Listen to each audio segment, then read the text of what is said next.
Welcome to Angular 8 tutorial, and today we are going to discuss the session 4 of this series on components in Angular. So let's go with. Okay, so like in world of Angular, everything itself a component. Okay, so even you can consider, let's just think of Flipkart.com or maybe Amazon.in, any shopping cart I'm just specially talking about. You would have been observed, if not, just open it and just try to just guess the things what I'm going to say right now. Like you can see a particular section in the sense you can focus on a particular row where the number of products are displaying lights. Suppose we are talking about mobile, one is called your home appliances, one more is called your sports, let's suppose. Okay, so you can see like the images are appearing in the same manner. Just images are different, but the shape and size, the look and feel will be the same. Even below to that image you can see, okay, whether it is available or it is out of stock. If it is available, there below to that what is the price, and there is a button called buy now, okay, or add to cart also. If you will go inside to that particular product, you can see there are some components. Okay, here you can see the star marks are there for rating. Okay, there is a review section, you can see. Again, just try to get some of components or some of things and just switch to another product on same category. Okay, maybe for if you are looking at one mobile and just switch to the next mobile, you can see the look and feel will be same. So now you just need to think smartly. Are the developers is going to code every time based on the each product, or they are dynamically rendering the HTML? Of course they are dynamically rendering if it is required, but they have been using the component.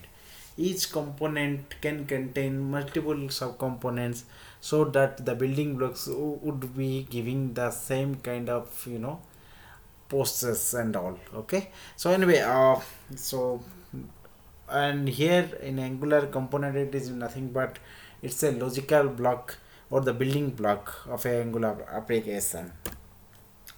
And how you can identify basically a component is called like any a component also is nothing but it is a class basically. But how you will identify that class is a normal class or it's a component? So basically it has to justify the follow three things. If a transcript file contains one template, class and metadata, then it is called as component. Okay, so like, okay, let's me show you like how a component it would be. As we already have seen in our last video. If you are not visited to my last video, please go through my video session step by step, so it would be correlated. So that's why it's better to make you understand also. So here we are, like here you can see it is a normal, sorry, yeah, fine. Okay, so like here you can see like this is a transcript file, and here we are having three sections as I told. Like a component must require the three things: one template, one class and one metadata. Okay, so here you can see like this is called the class, and it is called your component basically. Okay, and there is a template. If it has these three things, then a class to be called as a component. Okay, so let's move on to the slide so that we will take the for discussion further. Okay, so what the next thing is, a component declaration can be done by invoking at Angular core library, of course. Okay, like how a component can be declared. First we need to just import some of namespace, like what we are having in .NET. You are using the namespace for the keyword using, and if it is Java you are using import keyword. Again in Angular we are using the same import. Okay, it is nothing but it is the library that we are just getting appended to that class file, so that we can avail the functions and features it has. Okay, the a class is also decorated with a decorator which adds metadata to Angular class. Okay, so let me discuss point by point these things. So here you can see like this is the library we are importing. Basically the component is as nothing but if we'll just press F12 within it, so it will go to the metadata and it extends the directive. Basically it is nothing but it's a kind of TypeScript file or the class. Okay, so basically here component is an interface, a class also can be done in this way, but here we are using an interface. So let's go back and okay, so we are importing component from Angular core. So this is the library from where we are just importing this component. Okay, and why we are importing, so that we can decorate with a decorator called at component. When a section is decorated with at component, that means it suggests that this is going to be have as a component. And a decorator can have three parts that we are just discussing. Just prior to that, I just want to say these three parts. One is your class. Okay, what is a class basically? So as in our procedural language, sorry, not procedural, as we are having object oriented like object oriented like C++, not C. C is a completely procedural language. Java and .NET. Basically, we are having a class, and class can contain your objects, your properties, and methods defined. So same here, we are having like variables, objects. Here we have not appended those part of code to my current component. We have not added yet, but yes, of course in future we are going to add. Let's assume like we are having methods, we are having lot of things within a class, and why we are supposed to have this within the class, and what is the purpose of having a class category in a component. It is nothing but it acts as a code behind file. Okay, which supplies the data to view. Again it accepts the data from view, so vice versa process. Okay, and the second component is called your template. Basically template you can find okay, using this there are two keywords. One is called template URL, one is called template, and this both can be used to just render the view or the HTML part, nothing else. Okay, so what is the third component we have? The metadata or the decorator. So basically the entire section we are having is called the metadata or the decorator, which adds the metadata to Angular component.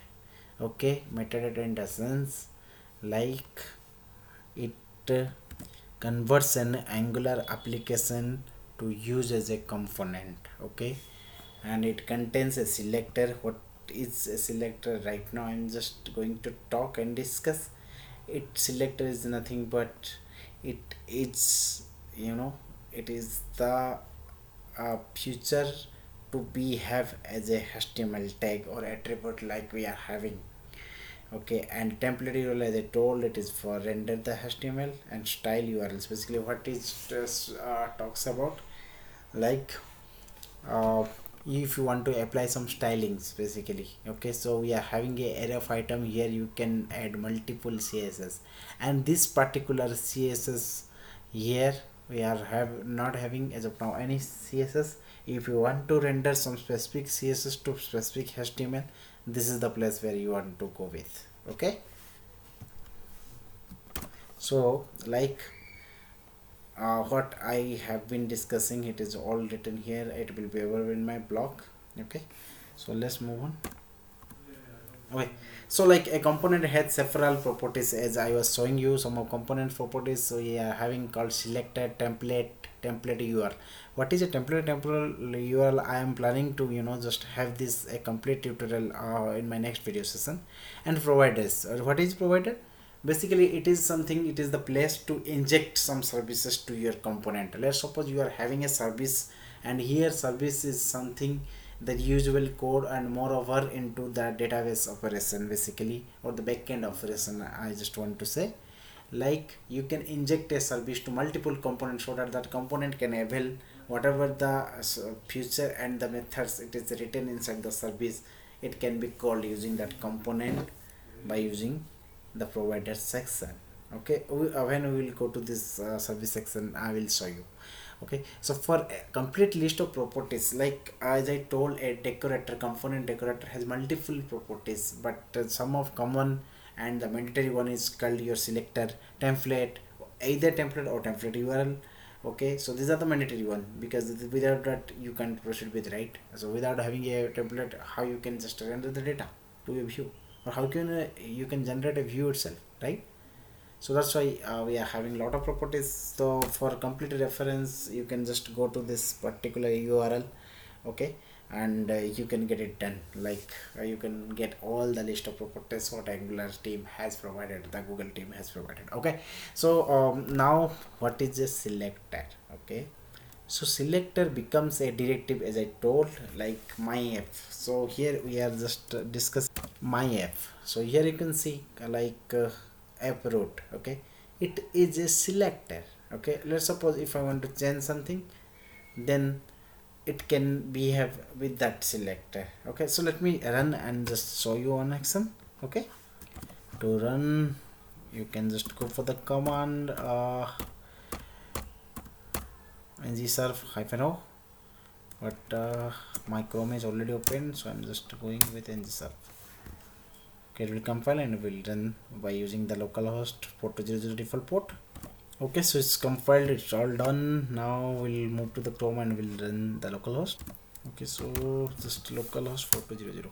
Okay, so here you can see like welcome to hello world application, how it renders basically. If you'll see here, we are having one called hello world, and it is pointing to app component to HTML. And if you'll see here, I have written welcome to application, but where is the HTML, how this component is getting appended? So there is a index HTML file over here. Here you can see froot. Okay, let's suppose instead of froot, I just want to have my component which is getting appended here is called maybe myf. Okay, what was the name? Okay, just let me check. Yeah, it is myf, right? Okay, so let's suppose myf. Okay, this would be the selector. Just copy it and just paste in your index.html.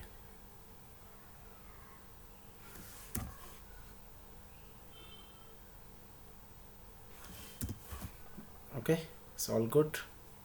Now let's move to the Chrome and we'll see.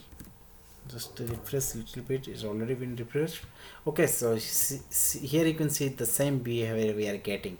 Okay, so if you'll go to the visual code again, so here you can see using the myf directive, we are loading the entire HTML what it has within this.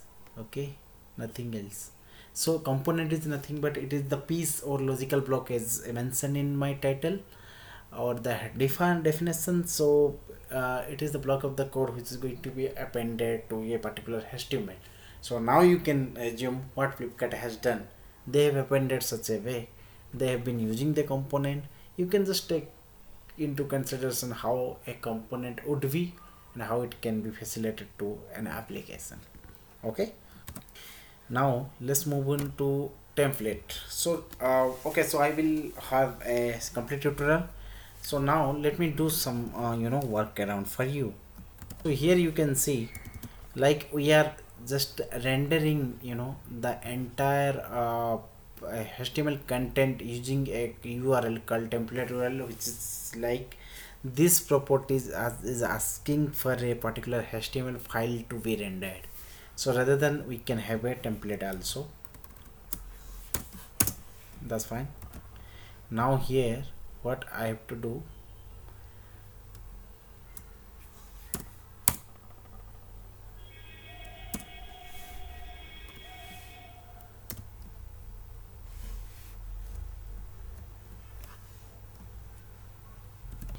okay, so like here we are having multiple lines, but it has a compilation error itself, the syntactical error it has. Why it is showing? Because the template properties is allowing to have your inline HTML. Okay, and that HTML can be directly appended, but it is not at all suggested that we will discuss. But okay, so just it is a small portion of HTML, still we can go for. Okay, it is a green signal to go with, but we need to follow a particular syntax. So instead of having the single quote, we must be having the tilde symbol over here. Okay, so let's bind it with the tilde symbol.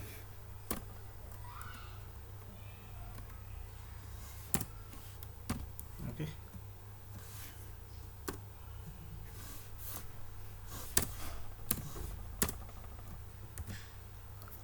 now it's all good. The compilation error has been removed. Now let's see how whether it is rendering the same HTML. Okay, see, here still appearing, but it's just for inserity and refreshing the page. Now we are just coming with the same HTML only. So what I meant to say over here is, you can still render the HTML using the template property here, like here we are having. Okay, and the template URL property basically. Okay, and if template URL, then it is asking to have a HTML file instead inline HTML, and it is something inline HTML. Okay, the final one is class. As I told, class acts as a covariant file which supplies the access data to form and template view. So the next one is, okay, export keyword. Like export keyword, we are using to just avail the class or avail the component can be used from the outside in the sense. Here you can see, like we are having a f component, and it is decorated with export keyword, so that it tells about this component can be availed to another component, and it can be called outside of its scope. So that's why it is export, so that it will allow to just import it. So export key was used to enable a component to be used by another component. Okay, so thank you viewers, thanks for watching this series. You can visit to my blog for all the text version of my all of tutorials I have been uploading and will be uploading, and you can visit to this particular URL for text version of this tutorial. Okay, so thank you. And okay, so I will be uploading my next tutorial, which is on template versus template URL. Till then, keep smiling, keep sharing your knowledge with others, and keep learning, because learning never has an end. Thank you.